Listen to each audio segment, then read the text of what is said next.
Hello, you wonderful people, and welcome to another episode of Not Too Comic Book. This being a show where we talk about TV shows that are adaptations of comic books. For today's episode, I'm going to talk about the latest episode of Wynonna Earp, as well as the latest episode of Outcast. Like always, if I'm talking about something that you want to listen to, you can always look in the description down below. I include a time when I start talking about each of the respective shows. So, for example, if you want to hear what I had to say about this week's episode of Wynonna Earp, you can skip to what I had to say about this week's episode of Outcast. But the first thing we're going to talk about is this week's episode of Wynonna Earp.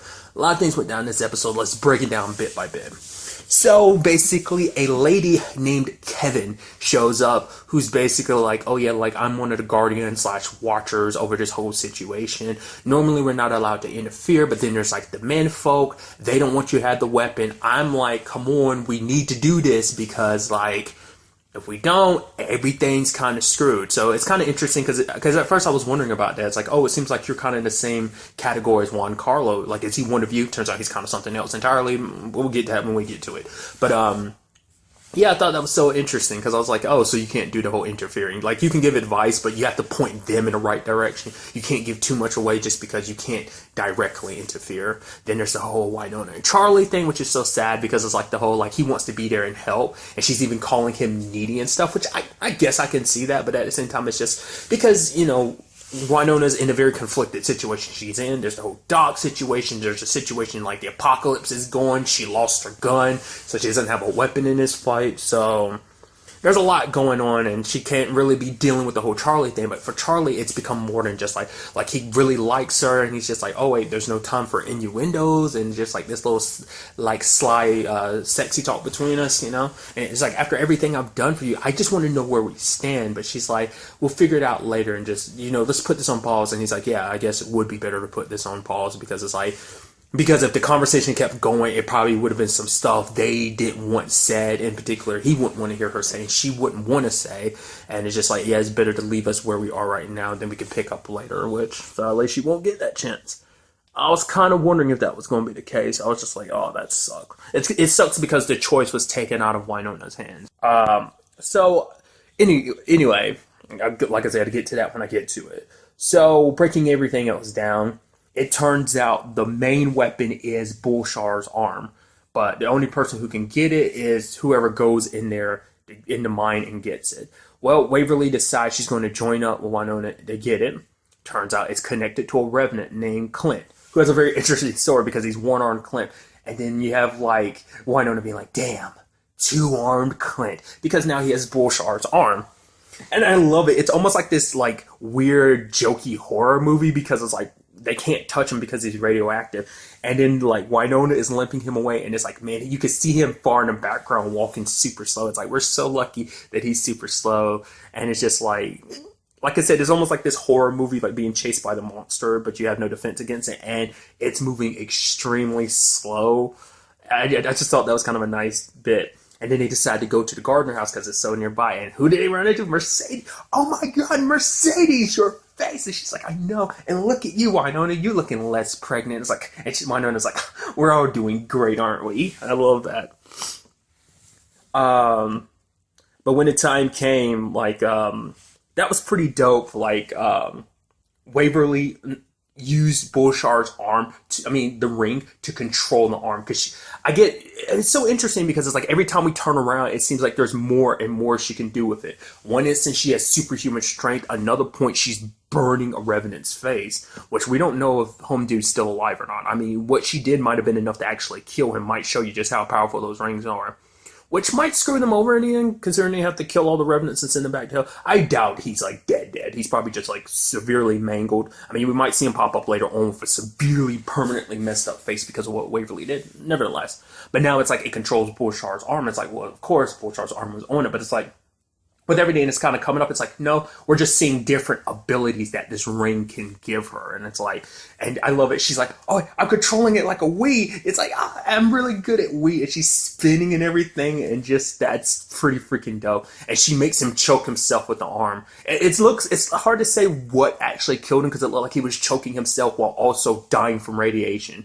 Because his skin started to boil. Like, that's when I'm like, oh, so is it? But if you're radioactive, can you actually die from radiation? I mean, I'm guessing so. I mean, but probably more so the choking himself. That, which pretty brutal. Forcing someone to choke themselves to death. That's pretty brutal. But then I love it. And then like Wynonna comes over, it's like, yeah, this arm is mine. You get it?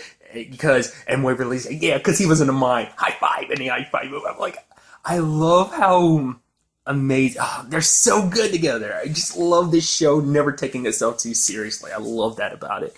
And the fact of the matter is, it's like, yeah, we got the arm. Turns out the arm isn't the weapon. The actual weapon is Waverly, and we get us some heavy plot dump. Turns out, yes, in fact, her dad is an angel, making her half angel. The ring was originally hers, but Bulshar stole it. Why and how he did that, I don't know. You'd think it'd be hard to steal it from an angel, but maybe that has to deal, well, God, because he had it all those years ago. Like, he had it before, if I remember correctly, he had it before, like, Wyatt tracked him down and everything, right? So there's that. And the fact is, it turns out Juan Carlo was the other angel, which, that's kind of interesting. Which, I mean, because it's interesting, too, because it looks like angels just have regular human forms. That kind of explains why he's able to do all that supernatural stuff and just popping in and out. I guess angels aren't crazy powerful, but then again, it's like, what about Julian's ring? Does Juan Carlo not have anything, or was it like Julian's a special case and he gets the ring, you know? I'm curious, like, what that's all about. You know, because if so, that means Juan Carlo probably has a ring somewhere around. I mean, maybe it was buried with him. I don't know. He never used it when he, like, against the widows or anything like that. So that's why I'm kind of wondering if it was just kind of a Julian thing only. Maybe it was. Who knows? But, yeah, they were tasked with protecting the garden. It turns out, they said that Bulshar was created to enjoy the... I guess it's the whole, like, God thing of, like, where light was created, darkness was created. So either it's implying that God created Bulshar just because it needed evil in the world, or something or someone else did. Because it turns out Bulshar was originally the serpent in the Garden of Eden, the one connected to the tree and everything. What was also interesting too is Kevin was like, and like Mercedes makes a little side note, she's like, don't forget about Eve. And then Kevin's like, God, I wish we could forget about her. Don't bring that lady up. Which is like, okay, so does that mean we're setting Eve up to be kind of a douchebag later on? Like, she might be potentially like a future antagonist. She might be a future issue they have to deal with. Maybe she's not, I don't know, because at the end we see Mercedes gets taken by someone, and I love the line of like, not the face, not the face. It's like, but I'm wondering who took her. Was it someone connected to Bulshar? Is it kind of like, oh, we're holding her hostage until like this whole thing is settled? Or is it a situation of that might be connected to Eve? I don't know. That's kind of interesting to me because it's like, I'm curious what that's all about.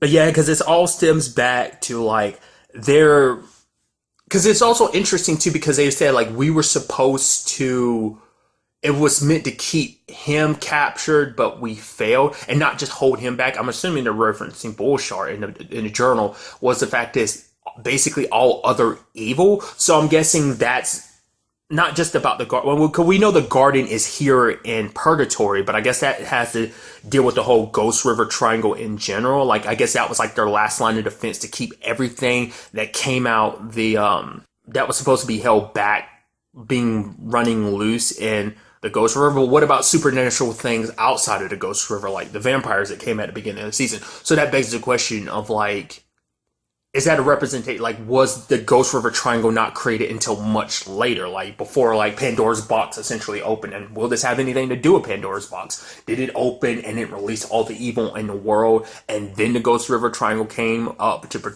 like hold back most things? Because like I said, as we can see, there's some supernatural stuff that it existed outside of the Ghost River, and I'm curious about that too. Like, why is it that like Julian was never able to come back? Like, maybe being an angel, like the Ghost River Triangle puts up a very particular thing. Like, once you're outside of the Ghost River Triangle, there's no getting back in.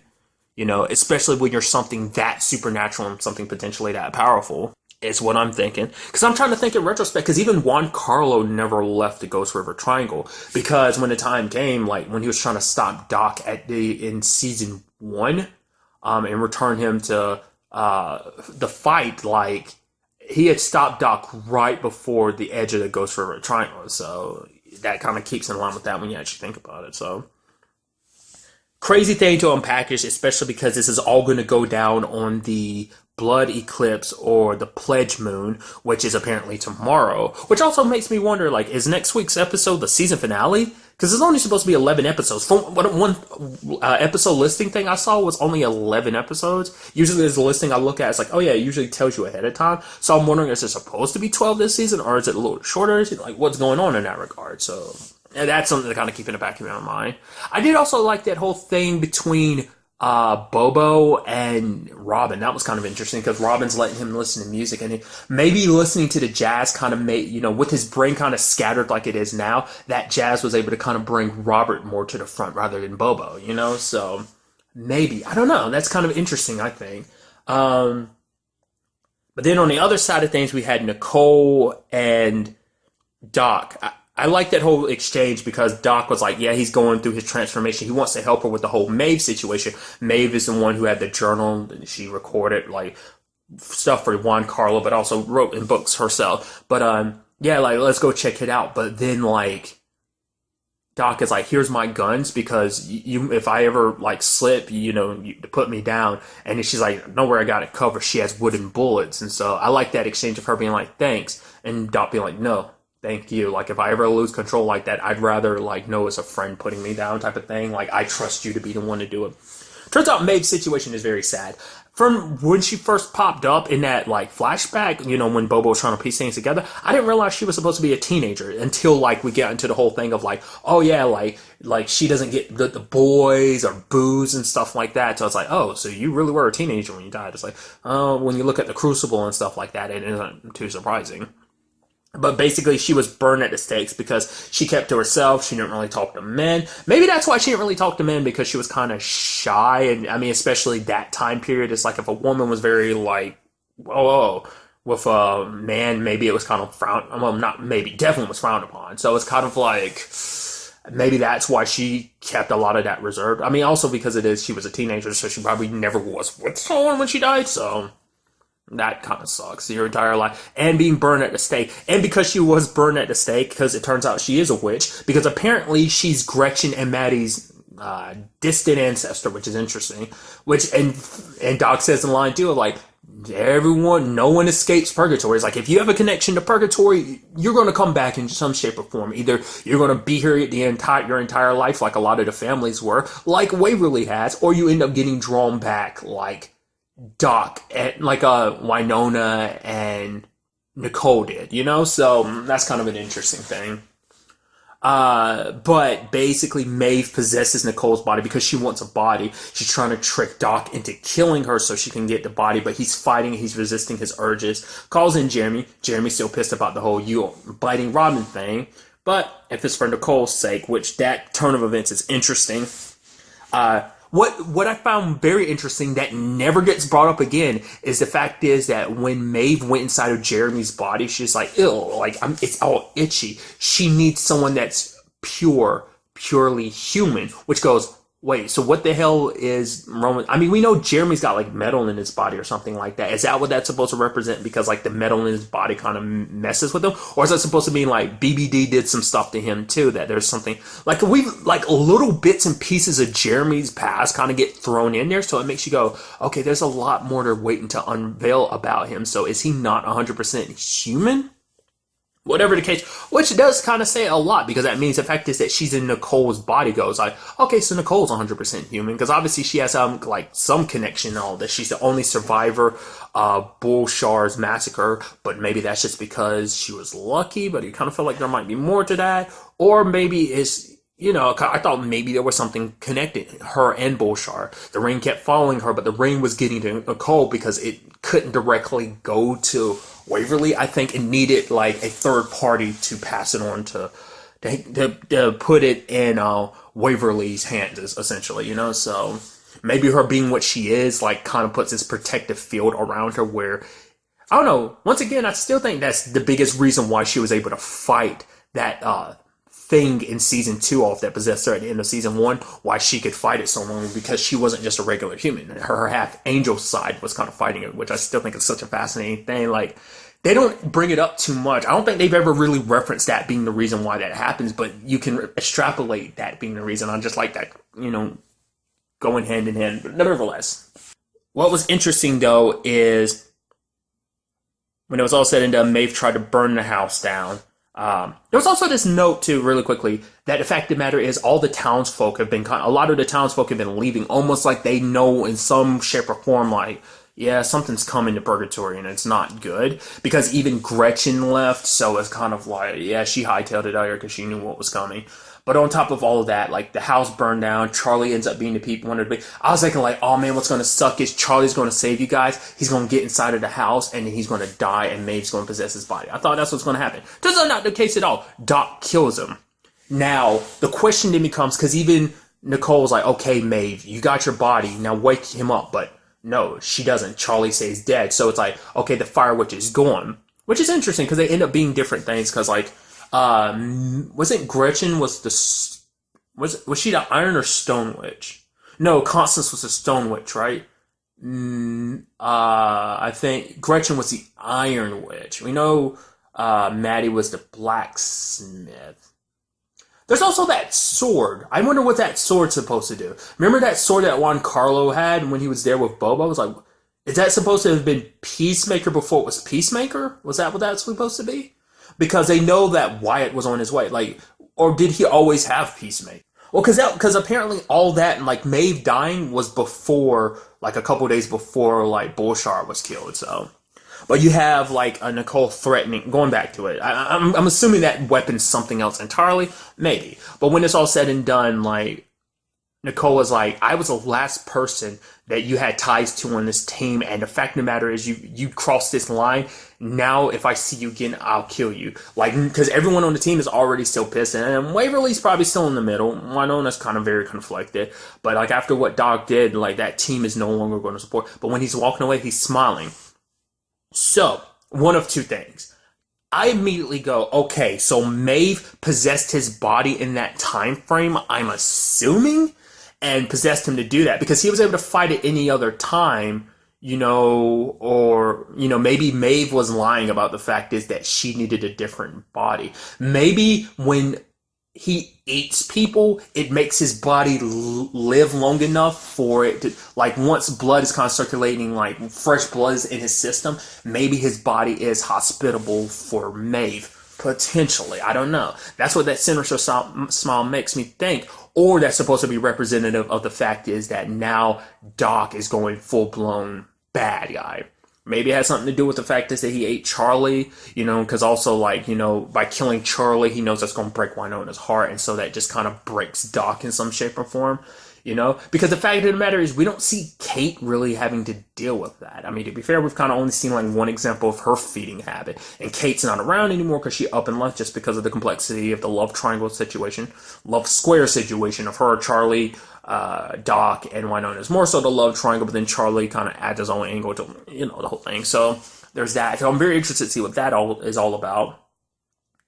But then it turns out that Waverly will have to sacrifice herself is what this is all about, because she has to take her place on the her father's throne, Julian's, and close the garden off. That's the only way to save the world and make sure that Bolshar doesn't get access to it. Because that is the thing too, it's like, we don't know what it is exactly in the Garden of Eden he wants. There is supposedly two trees, which, you know, I don't know too much about religion, so I never knew that about it. I always knew about, like, the one tree that the apple came from, sure. But there's the tree of life, which I'm thinking is what the apple came from. Or was it the tree of knowledge? There's the tree of life and there's the tree of knowledge.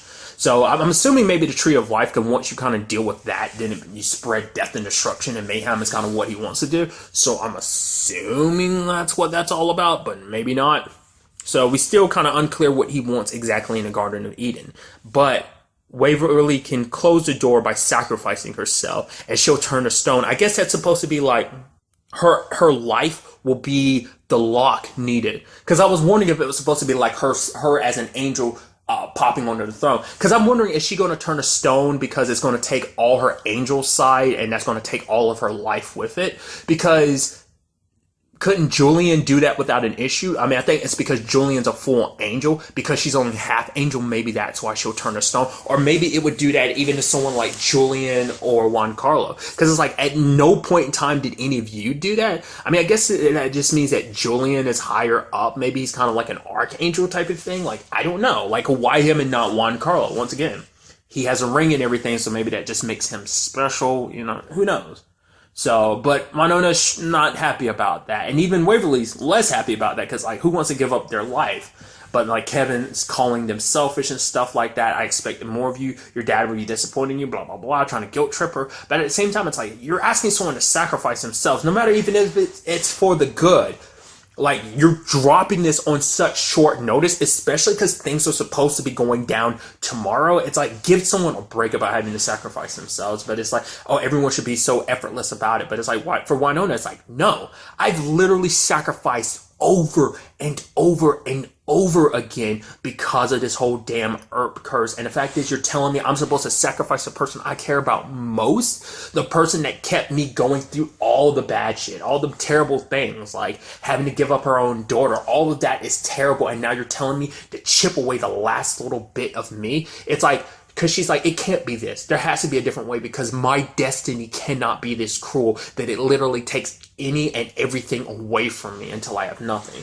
So maybe there will be another way, when this is all said and done. Because there's still the whole Michelle and Julian angle we still have not cut back to for a while. So we got to see what that all turns out to be. And also about Bobo, because it seems like he might be neck deep in this fight too. I mean, for Bobo's sake, like, because I think even Revenants aren't safe from Bullshar's wrath, so even Bobo's got plenty of reason to fight back. Plus, also, if it seems like I said, it seems like someone that Robert is kind of kicking in beside just the Bobo stuff, so I don't know, we'll see ultimately. Like I said I don't know if next week's episode is the season finale or not. I didn't catch that, but either way, I'm very interested to see what the next episode has in store for us. And now moving on to this week's episode of Outcast. A lot of stuff went down in this episode. Let's break everything down bit by bit. First of all, let's start off with the whole Giles and Rose situation. That storyline ended up being kind of a very sad thing because it's just, for one, you can tell it was all finally weighing on Rose, like doing what she did. Like, she started off this crusade because, like, oh, we gotta kill these things. But the fact of the matter is, it's not an easy thing killing these things because they look like people. The Evelyn thing is hard enough, but also it's because the whole Cat situation, because it's like Cat was her best friend. She killed her best friend, and now she's panicking because she's like, oh, someone's gonna go get Cat's body. Let me go ahead and start digging this hole for Nunez's body. And, you have Giles trying to keep her in order. She's like, oh, no, thank you. You're so good. But then it's like there's a whole, she started running a fever thing, and then, Giles starts worrying about that. But then Rose figures it out because she's like, the day you got possessed, you started running a fever too. So she's trying to do everything while Kyle, is on his way, but, he's preoccupied, and obviously I'll get to that soon enough. But then it turns into just that sad desperation, because throughout the episode you're like, Kyle's not going to get there in time. She's obviously going to get possessed. And then when she woke up, I wasn't convinced. I was like, she's possessed. He just doesn't know it. Because they've kind of got, they're still kind of rough the early days, but I felt like, no, they're well adapted at this point in time. So I was like, she's not really herself. But then, like, her expressions and stuff, like, the moment he walked in the room, I was like, no, she is actually herself, isn't she? So that in itself, kind of going ahead and let you know, is the other thing I kind of got spoiled on. I talked about there being a few things. That's the last thing, at least, that I'm aware of that I got spoiled on, because I saw literally I saw a picture of, like, her dying. I never took it long enough to look at it to really realize what it was. I didn't realize, because I thought maybe it was like her throat was slit. I thought someone killed her. I didn't realize she killed herself. So that still kind of caught me off guard. But it was basically she hung herself with one of her scars, which is even sadder because, like, those scars were used to tie her down, but also had significance between the two of them, and it breaks his heart because and he says it later on when Kyle shows up, because it's like, he hates her for what she did, but at the same time, he respects and understands why, because under these circumstances, it's like, because for her, she almost wanted to give in. Like, she's like, let me be possessed because it'd be a lot easier that way. I wouldn't have to deal with the guilt of what I've done, having to live with all that she's done. I mean, yeah, so it'd be easier that way. And it's just kind of like she figured this is the easiest way, especially with what was coming, because he says himself, it's like, maybe it's because it was just a flu today, but that just means it could be something else tomorrow or the day after that. Like, Kyle would have been able to get to her, but still it's a situation of, what if it happens and I'll never be me again? I'd rather die me than die one of those things, So maybe that's the mentality. I mean, you can always come back, but even when you come back, obviously, it's still not the same. Giles ain't quite really himself anymore. Nobody's really themselves after being possessed, so it's still a sucky situation after it's all said and done. So kind of leaving Giles alone in that situation. So it's kind of heartbreaking because Giles for himself too, it's like, you left me alone. I was trying to do my best, but I guess it was too late. Because if he had gotten to her before everything had escalated, before she had killed Kat, before she had killed Evelyn, maybe if he was able to kind of catch those signs beforehand, maybe things would be different. But it's because he wasn't quite the same after being possessed, and that kind of led her to try and take action herself, and that just made her kind of fall in despair, you know? Maybe eventually it still would have gotten like to that at some point in time either way, because she fell into despair and hopelessness herself, but I don't know if there was any way to bring her back after all that. So other than that, in this episode we had the whole Allison and Amber situation, which is very interesting because you had the whole conversation. She brought up some interesting things. For one, it's the thing of like the sensation of what it's like to rip one of those things out of people. It's like a light switch goes on inside, like a little electricity kind of surges through her. And she talks about the fact is that, because Allison's like, oh, I know you love Daddy more than me. And she's like, no, because Allison's always felt that, because it's like, no, you're with, because how Amber acted towards her in season 1, so it made her think like, oh, you love, Kyle more than me. It's like, no, I love you both the same. It's just because she knew what her mom was going through. She wasn't 100% sure about everything was going on. She wanted her whole family together again. She didn't just want one parent, she wanted both. It's kind of the thing. But also because when she's around her dad, she feels stronger. That pull is so much stronger, almost like magnets in a sense. Well, in a sense, not really in the same sense, because magnets, opposites attract. Similar stuff kind of, repel against each other, which is kind of interesting. But nevertheless, and there's also this subtle thing that's kind of in the background because of like the whole television thing. It kind of fits on some level. It's like nature, because like Allison's like, yeah, I don't really like that. It's kind of like, doesn't like nature and stuff like that, because nature can be cruel, as we can see with the animal kingdom and just kind of like the food chain and stuff like that. It's just kind of like under the circumstances, it's kind of like, yeah, we're kind of in a similar situation. It's like, rather you not watch that. Think about butterflies and stuff like that. But yeah, they have a super short lifespan. Okay, Miss Doom and Gloom.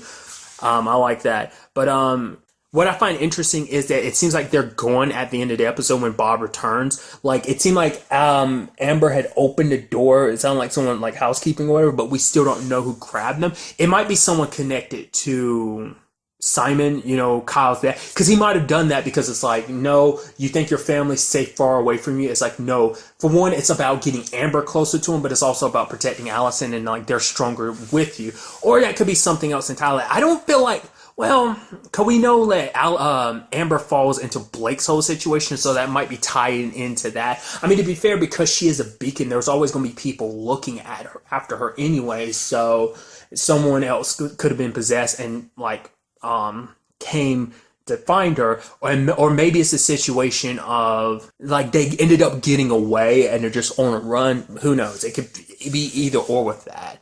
Other than that, there's the whole situation with Megan. She's waking up.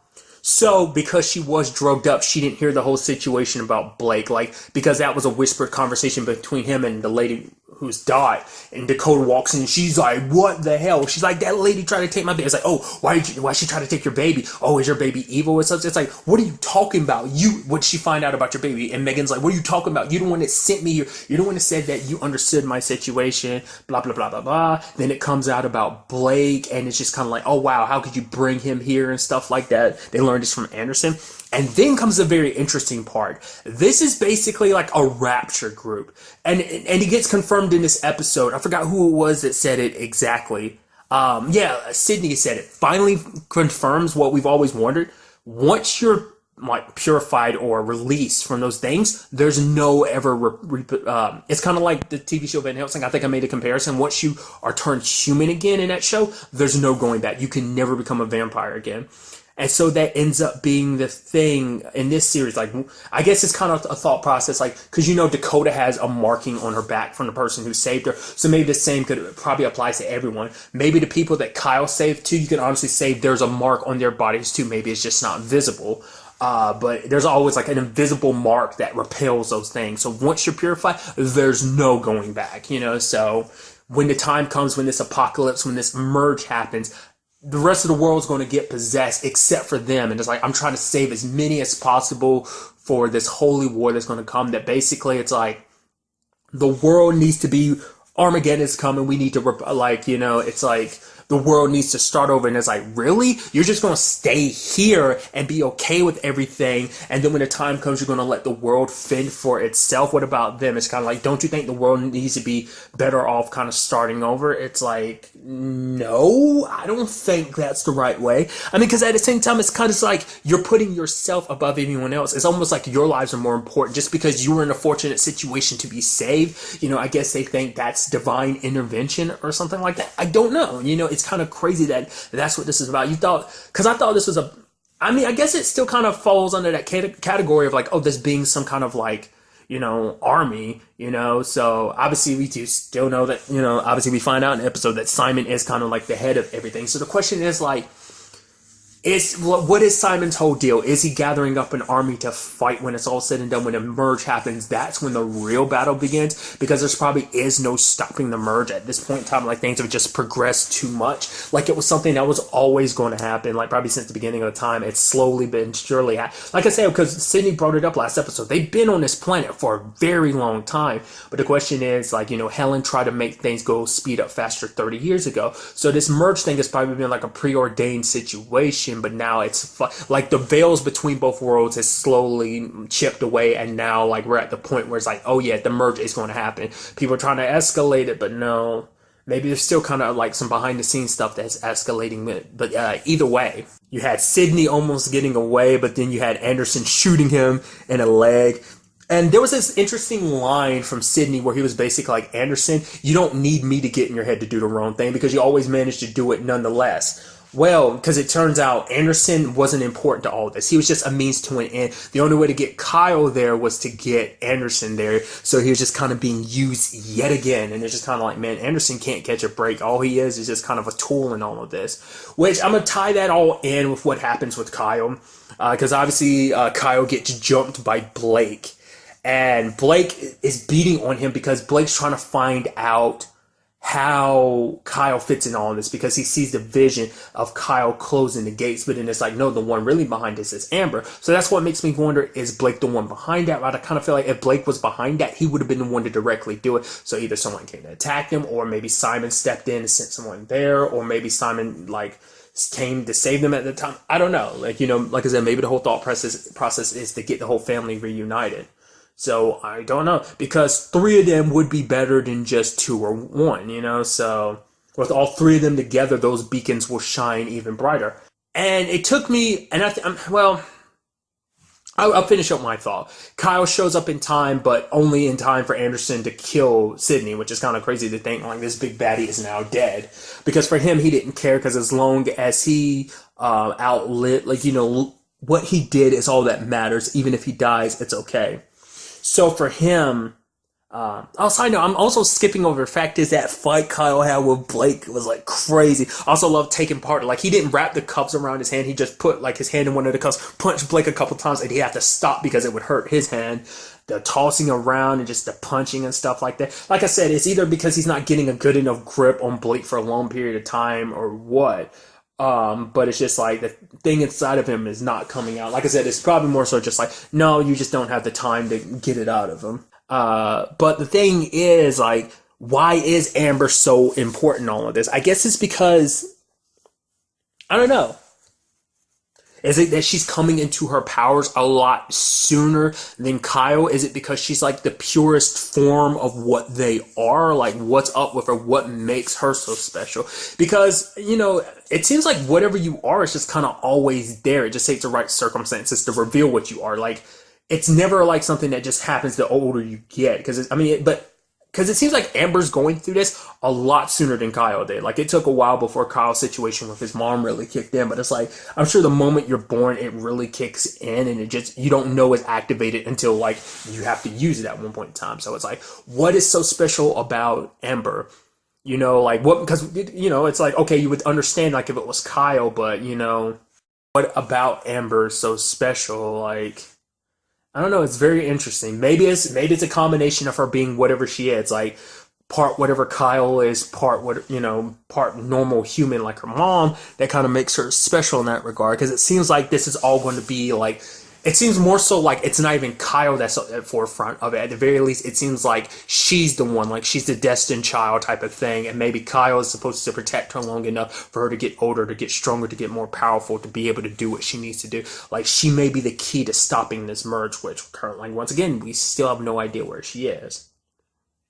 So in all of this, we also had, we have Kyle's dad showing up and telling Anderson to get out because he's not one of them. So when the time comes, he'll be possessed like everybody else. It's kind of the whole point. And he goes off and goes back to his church where his followers are like, oh my God, like after the town hall, we've been coming here every day to pray. To me, that's interesting timing, considering the fact is after Sydney said what he said, like, oh yeah, you don't need me to mess up on your own, and it's just kind of like, oh, you don't belong here. That means going forward we might see a clash of the two groups, those who will be possessed when the merge happens and those who won't be. So it's like, I'm curious to see what Anderson's going to do. Is he going to try and fight? Because the whole point is he is going to try and fight. He told that to Megan. It's like, no, you get away from here as far as you can, but when the time comes, we're going to fight this, So I'm guessing he's going to gather up those who are, because I'm assuming everyone, and that's kind of crazy when we actually look at it, everyone that's in that church, that's people who aren't possessed. That means the rest of the town is freaking possessed, off doing whatever the hell else. So I mean, maybe there's other people in town who just haven't bothered to come, but still. So I'm interested to see what Anderson ultimately does. I don't think it'll lead to any clashing between the two groups, the church led by Anderson and the Beacons led by, the Beacon group led by his, Simon, his dad, Kyle's dad. So it begs the question, like I said, what's going to happen there? I kind of feel like there might be some trouble with that brewing, but maybe not. Because you kind of can't help but feel like, yeah, Anderson's probably going to end up going down the wrong route. So it's like, okay, so what do we do about that? We'll have to wait and see. But also the very interesting thing is, Megan was leaving with Holly, and it turns out Dr. Parks and Blake tracked her down because it turns out her baby is special in whatever regard. Because Blake is pure, sure, whatever, because he's never had like any kind of connection since coming to this world. So he's kind of been this isolated purity, but there's something even more pure to him.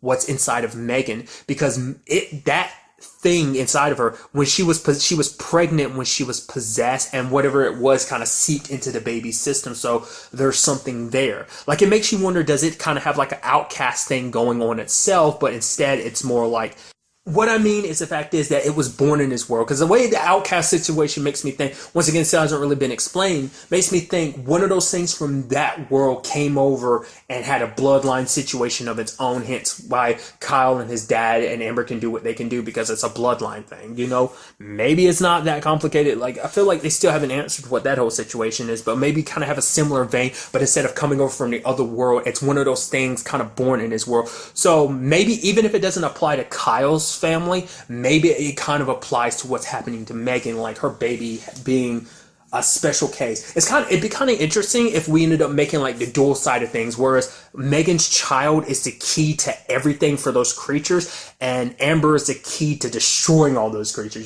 So it's kind of like the duality in that family of like, even though they're not biological, the fact is that family is kind of split in two like that, if it ends up being that. But it's like, and now Blake is there, he's near Holly, and it's like, okay, so Megan doesn't have much choice, so what's up with that, It's like, I'm curious to see what that ends up being, like, this whole, like, oh, it being a pure, like, what does that have to do with anything? Like, is this more, well, what does that mean exactly? Does that mean, like, it'll be kind of like a beacon all on its own? And that's the question, too. Is it the other beacon that helped draw in that thing to Giles that day at the council meeting? Because there was another beacon there. I was wondering, is it supposed to be Megan? It's like, no, maybe it's her baby. So once again, maybe her baby has that whole outcast thing. And because it's a different case from Kyle or Amber, where it was like, no, this is a beacon, a light, a pure light in its purest form, meaning it can be the brightest light to end up creating this, making the merge happen even faster, potentially, or maybe something. I don't know. That's the big, there's a lot that I'm still hazy and unsure about, so. But I am very interested to see what goes out in the next episode, because the next episode is, in fact, the season finale, and I'm so curious to see how this all ends up wrapping up. part of me kind of hopes Blake gets taken care of because he's been such a douchebag and he's just caused so much damn problems that I want him kind of taken care of. I'm also curious to see, it's kind of a sad note to kind of end this on, it's kind of very depressing, actually, is what they're going to do with the whole Chief situation, considering, like, the actor who played the Chief, Reggie, God, I'm blanking on his last name.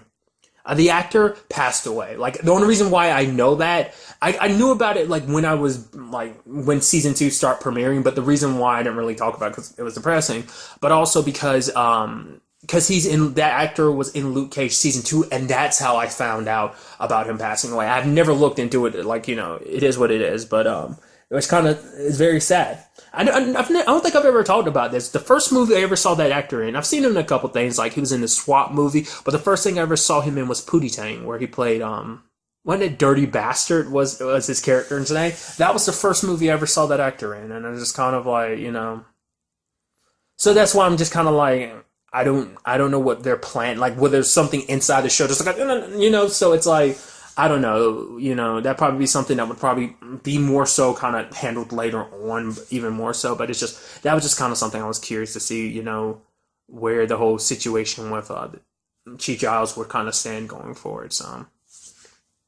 Like I said, a lot of crazy stuff. Apocalypse is approaching, and I'm so curious to see how this all ends up wrapping up in the season finale. So, but really, that's all I wanted to talk about in this episode. Until the next time we meet, be happy, be safe, live life to the fullest, and enjoy it.